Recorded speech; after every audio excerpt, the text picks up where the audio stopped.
دوستوں ڈرامہ رحمت میں بھی دکھوں کا سیلاب آیا ہوا ہے اور ہر کردار دوسرے کو جذبات کی بھاری بھرکم ڈائیلاگ سے مارنے کی کوشش کر رہا ہے۔ ایان میاں کو دیکھ لیں، موصوف کا دل کیا ٹوٹا، انہوں نے پورے گھر کو ہی امریکہ جانے کی دھمکی دے کر تگنی کا ناچ نچا دیا، جیسے وہ واشنگٹن میں ان کے لیے کوئی خاص مرہم رکھا ہوا ہو۔ دوسری طرف منال بی بی ہے جو قربانی کی ایسی دیوی بنی ہوئی ہے کہ اپنے ابا کے دل کے والز بچانے کے لیے کسی سے بھی شادی کرنے کو تیار ہے،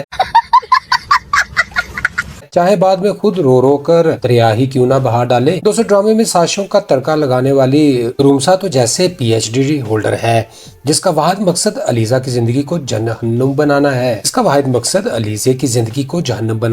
یہ پھنس گیا سی ہے۔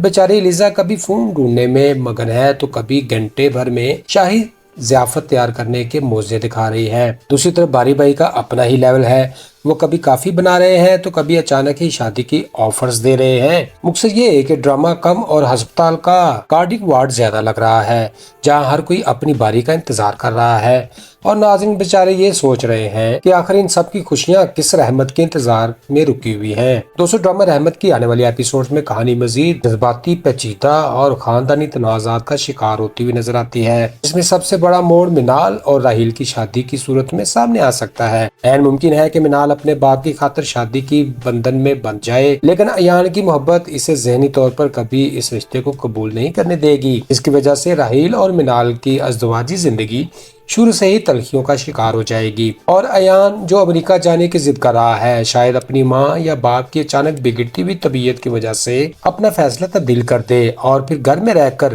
منال کی زندگی میں انجانے میں مشکلات پیدا کرے۔ دوستو علیزہ اور صہیب کے معاملے میں رمیسا کی سازشیں رنگ لائیں گی اور وہ صہیب کے کان بھرنے میں کامیاب ہو جائے گی، جس سے اس ہنستے بستے گھر میں شک کی بنیاد پڑے گی اور علیزہ کو اپنی بے گناہی ثابت کرنے کے لیے سخت امتحانات سے گزرنا پڑے گا۔ دوسری طرف پریشے اور باری کی کہانی بھی ایک نیا رخ لے آئے گی، جہاں پریشے اپنی انا اور خودداری کی وجہ سے باری کی پیشکش کو ٹکرانے کی کوشش کرے گی، لیکن حالات اسے بار بار باری کی طرف دھکیلیں گے۔ ڈرامے کے اختتام کی طرف شاید راحیل کو منال اور ایان کے ماضی کی حقیقت معلوم ہو جائے، جس سے کہانی ایک بڑے ٹکراؤ کی طرف بڑھ سکتی ہے، اور آخر میں یہ دیکھنا دلچسپ ہوگا کہ کیا ایان اپنی خود غرضی چھوڑ سکتا ہے یا سب کی زندگیاں داؤ پر لگا دیتا ہے۔ دوستو اس ایپیسوڈ سے ہم نے سیکھا کہ جذباتی فیصلے اور اکثر رشتوں میں بگاڑ کا باعث بنتے ہیں۔ ایان کا رویہ ظاہر کرتا ہے کہ اپنی ناکامی کا بدلہ اپنوں کو دکھ دے کر لینا خود غرضی ہے، جبکہ منال کا کردار یہ سکھاتا ہے کہ خاندان کی خاطر دی گئی قربانیاں عظیم تو ہیں، مگر دل کی مرضی کے بغیر کیے گئے فیصلے مستقبل میں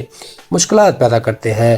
ساتھ ہی یہ سبق بھی ملتا ہے کہ گھر کے اندرونی معاملات میں دوسروں کی مداخلت جیسے رمیسا کی سازشیں اعتماد کو ٹھیس پہنچاتی ہیں، اس لیے رشتوں میں شفافیت اور صبر تحمل کا ہونا بہت ضروری ہے۔ امید ہے کہ ڈرامہ رحمت کی اس ایپیسوڈ کا یہ احوال اور ریویو آپ کو پسند آیا ہوگا، جس کہانی میں ایان کی ضد اور منال کی قربانی نے سب کو پریشان کر رکھا ہے۔ اسے دیکھ کر لگتا ہے کہ آنے والی ایپیسوڈز میں مزید ہنگامے ہوں گے۔ کیا آپ کو لگتا ہے کہ منال کو اپنی خوشیوں کی قربانی دینی چاہیے تھی؟ اپنی رائے کمنٹ سیکشن میں ضرور بتائیں۔ اگر آپ کو یہ ویڈیو اچھی لگی ہو تو لائک کریں اور اپنے دوستوں کے ساتھ شیئر کریں۔ مزید ڈرامہ اپڈیٹس اور دلچسپ ریویوز کے لیے ہمارے چینل کو سبسکرائب کرنا نہ بھولیں۔ ملتے ہیں نیکسٹ ویڈیو میں، تب تک خوش رہیں، خوشیاں بانٹیں اور اپنے بھائی عدن کو دعاؤں میں رکھیں یاد۔ Goodbye, see you again.